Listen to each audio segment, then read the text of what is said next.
last section you learned the 10 principles for success. 6 of those principles include new steps for many people in their decision-making. In practicing these 6 steps, many resource managers have been able to consistently get the results they want, on the land, and in improved profitability and quality of life. The foundation of holistic management is in creating and learning to use a holistic goal, the magnetic north toward which you test your decisions. The holistic goal is the driving force in holistic management, and will guide every significant decision you make. Before you can create a holistic goal, you must first define the whole you are responsible for managing. What does it mean to define the whole I am managing, and why is it an important step in holistic management? Knowing who and what your whole includes helps you determine who makes decisions, who merely influences the decisions made, and it helps put boundaries around what you can, and cannot, manage through your planning and decision-making. Remember, the first principle to understanding holistic decision-making is recognizing that the world operates in wholes. The first key insight that led to the development of the holistic management framework is that a holistic perspective is essential in management. Each of us is responsible for managing a whole, whether it's a farm, a family or a business, or even ourselves as individuals. You need to think about the people who are involved in making decisions, and the people who influence decisions. You need to clarify what resources are available to you, land, equipment, clients, etc., and know what money you have access to. Defining the whole does more than just help you put boundaries around your planning and decision-making. It reminds you of all the various resources available to you which can be utilized in your management decisions. Lastly, this step can make you further aware of the various wholes influencing the whole you are managing and, in turn, how you influence them. The decision makers. The decision makers include the individuals who will create a holistic goal. These are the people who are involved in making day-to-day decisions that affect the whole. They are also the people who have the power to veto or derail any decisions that are made without their input. When making decisions that affect the whole, it is critical to include everyone who is directly involved in or affected by that decision. Leaving out an important decision maker from creating your holistic goal may prevent you from moving forward in the direction you want to go. The key is to have the right people at the table when creating a holistic goal. If everyone is there that should be there, you can build ownership in the holistic goal and improve management of that whole exponentially. Resource base. By determining all the people and assets you influence or that influence you, you have a list you can easily draw from to help you in your management decisions. Defining that list also holds you accountable to those resources and people. Equally important, you will refer to this list when you create your holistic goal. The resource base takes into account the major physical resources from which you generate revenue or that support you in your life or business. This includes land, buildings, equipment, and machinery, and other physical assets that you have to work with. It also includes people, clients and customers, suppliers, neighbors, community members, community organizations, associations, friends, bankers, extension educators, and networks, who, although they do not make your decisions, are vital to you. In some instances you will be unsure whether a person belongs among the decision makers or the resource base. Ask yourself, does this person make day-to-day decisions regarding the management of this farm or ranch? If they do, then you would be wise to include them in the creation of the holistic goal and efforts to build ownership in it. If they are not daily decision makers, but have considerable influence over specific decisions, they belong in the resource base. But, be sure to note their influence, and to remember them when making and testing a decision that will be of concern to them.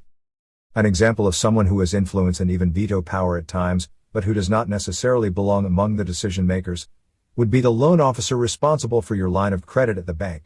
Whether you like it or not, money, and other financial resources, have a direct impact on your ability to create the life you want. It is considered separately in defining the whole, so that you can consider all the sources of money available to you. This could include income, cash on hand, or money in savings accounts, money available from friends and family, investments, line of credit from the bank, etc. It also includes money that could be generated from your resource base. Consider the following examples of defining your whole. A single, employed person, seeking to manage her life holistically, would conclude that there is only one person making decisions, herself. Her resource base includes her home, her job, work associates, her friends, neighbors, and mentors. Actually, any number of people could be regarded as resources for her. For money, she would have what she earns, and has saved, or invested that is easily accessible. A family seeking to manage a farm holistically might say that the decision makers include the members of their immediate family, and their 2 employees. Their resource base includes the land they own, plus the 200 acres they lease, their home, their extended family in town, their customers, their suppliers, the county extension agent, their soil testing laboratory, and their local study group. For money, they have only what they can earn from the farm. The people in an African village seeking to manage the village holistically might say that the decision makers are those who live in the village, as well as extended family members working on nearby farms, mines, or in faraway towns or cities. Their resource base would include the land within the village boundaries, their homes, the school, the clinic, the people with whom they trade goods or services, various government agents like veterinary, agricultural extension, medical, educational, various church groups, and non-governmental organizations. They would have the money they can earn or that extended family members send. A key to defining the whole at this early stage is to not get bogged down into too many details. When you are first getting started, do your best to define your minimum whole. At times it may be difficult determining whether some people are decision makers or belong in your resource base. Don't worry that you won't get it right.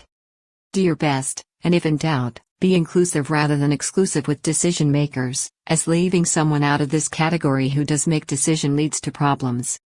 You will want to redefine your whole and refine your holistic goal as you go along. What's important is to begin creating and using these valuable components of the framework as soon as possible. Creating your holistic goal simplifies decision-making by acting as a written guide or reference point to which you can refer when making decisions. Usually it ties what you value, and what you produce, to the environment you manage. Now that you've defined your whole, you've taken a very important step in the direction of managing your resources holistically. It's like having your decision makers, resource base, and money in a big rowboat. You've assembled all the important parts of your whole. If everyone dips their oars in the water and starts rowing, you might end up going in the direction you all want to go. Or, you might end up going in circles because everyone is pulling their oars in opposite directions. Or worse yet, you'd all end up rowing together, but in a direction you don't want to go. You and the other decision makers in your whole begin to chart the direction you want your lives to go by forming a holistic goal. Ultimately, you will find that the real power of this framework is found in creating and using your holistic goal. Keeping your whole in mind, you and the other decision makers can now begin to create your holistic goal, which should describe the life you want to live, based on what you most deeply value. The 3-part holistic goal asks decision makers to describe the life they want to achieve, what they must produce to create that life, and what needs to be in place to sustain it far into the future. The holistic goal is the magnetic north toward which you will make your decisions. Making decisions can be challenging and complex. Having a written holistic goal gives you a guide toward which you will make and test your decisions, ensuring that you move toward the life you want. The 3 parts of the holistic goal, then, are the quality of life you want to have, the forms of production that will help you produce it, and a description of your future resource base, or what the future must look like to support that quality of life for the future even beyond your time. Each of the 3 parts builds on one another, so it is important to consider each in the order presented. In most instances, you would now begin to describe the quality of life you want to achieve.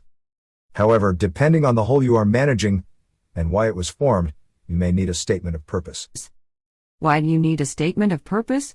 Well, it clarifies the purpose for which you were formed, so when creating your holistic goal, at least one of the forms of production will specify what you have to produce to ensure that purpose is met.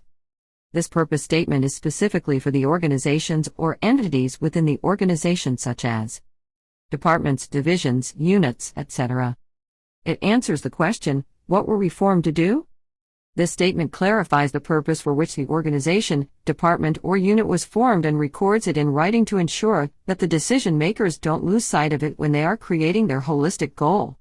Later, this can be part of your mission statement for your business plan. It ensures that the holistic goal speaks to the reason for the entity's existence and can sometimes be used to initially determine what is and isn't in keeping with that designated purpose, saving time and money down the road. For example, Farm Cooperative may describe its purpose this way: we serve our members by providing business services, access to markets, and research information that enhances their success. What's important in stating your purpose is to get to the heart of the matter and say, in reasonably few words, what the entity was formed to do. The statement of purpose will be reflected in the holistic goal. At least one, if not more, of the forms of production will correspond to what must be produced in order to ensure that the purpose is met. Now let's look at creating your quality of life statement. The quality of life statement of the holistic goal begins with answering a simple question. How do you want your life to be? Remember, you are talking about what you want your life to be like, living or working in the whole that you have just defined. As you answer this question, you determine what you value in life, what gives your life meaning, what makes it fulfilling. If your whole includes more than just you as a decision maker, then the quality of life statement becomes an expression of the desires and hopes of all decision makers, a reflection of your shared desires. Quality of life statements are usually written in the present tense. They represent things you want in your life now, rather than wishful future-oriented goals. They might begin with words like, we have, we are, we do, rather than, we will have, we hope, we will do, etc. And they describe only what you want, not how you're going to get it. The quality of life statement of your holistic goal expresses what you value, what you're doing, what you're about, and what you want to ultimately be. It is a reflection of what motivates you. Describing it should excite you. It speaks to needs you want to satisfy now, but also speaks to longer-term objectives. It is your collective sense of what's important and why. Some examples of simple quality of life statements are: we want meaningful relationships with friends and family. We want strong, healthy bodies. We want to be financially secure and provide for our family's needs. Lastly, we want to have good communications. Some statements are simple, others more elaborate.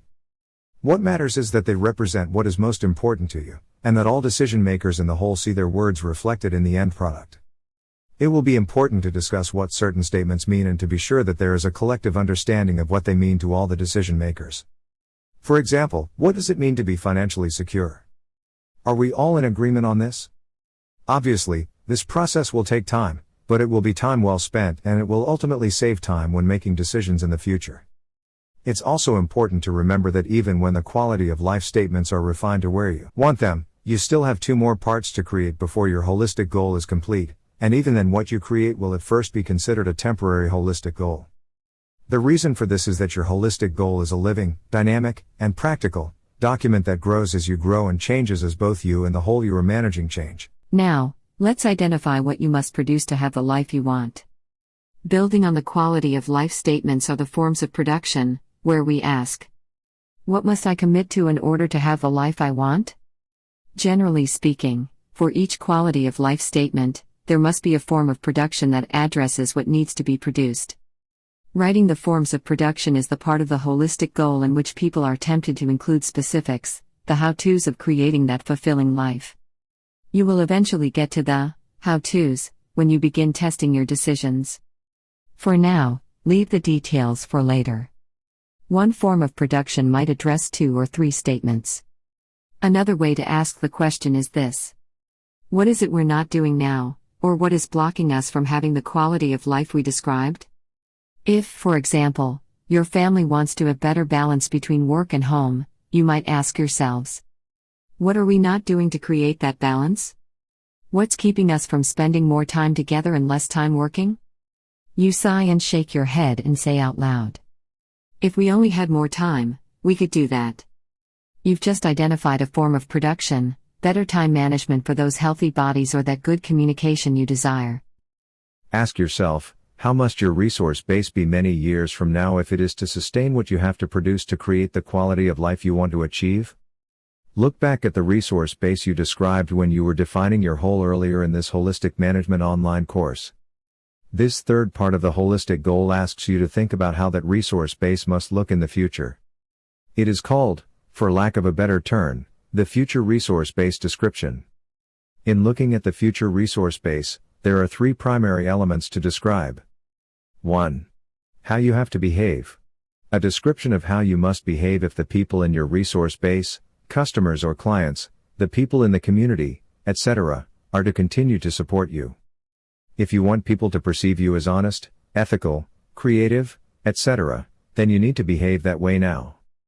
2. Describe or draw out your vision of the future landscape. A description of how you see the land in your resource base 100 years from now. If you want the land to appear as you describe it, then you have to make decisions today that lead you in that direction. Even when you aren't managing land, it's important to describe the landscape surrounding your home or community as it must be in the future. The long-term well-being of any individual, family, or community depends on the health and productivity of the land around them. 3. Descript how you see the future community. A description of your community as it must be to sustain your forms of production well into the future. That description can also include the services that must be available in the future, such as schools, medical facilities, stable businesses, etc., if what you produce depends on them. If you are managing land, you would also describe the ecosystem processes on your land, as they would have to be functioning in a healthy state to sustain what you are producing for generations to come. A sample statement might be: we will have effective water and mineral cycles, high energy flow, and rich biodiversity on the land we manage. The future resource-based description connects the short and medium-term considerations of your holistic goal with the long-term future aspects. All three elements, written in the correct order: quality of life statement, forms of production, and future resource-based description, will provide you and the whole you've defined with the foundation and direction toward which you can begin making decisions and managing holistically. We've just finished going over how to develop your holistic goal. Start off by looking at your values, check out your resources, put them all against what you want to have as a quality of life. Then you need to figure out how to produce that quality of life and how to sustain it into the future. Appreciate you joining me today. The next session is going to talk about how you test all these decisions that you have made in development of your holistic goal.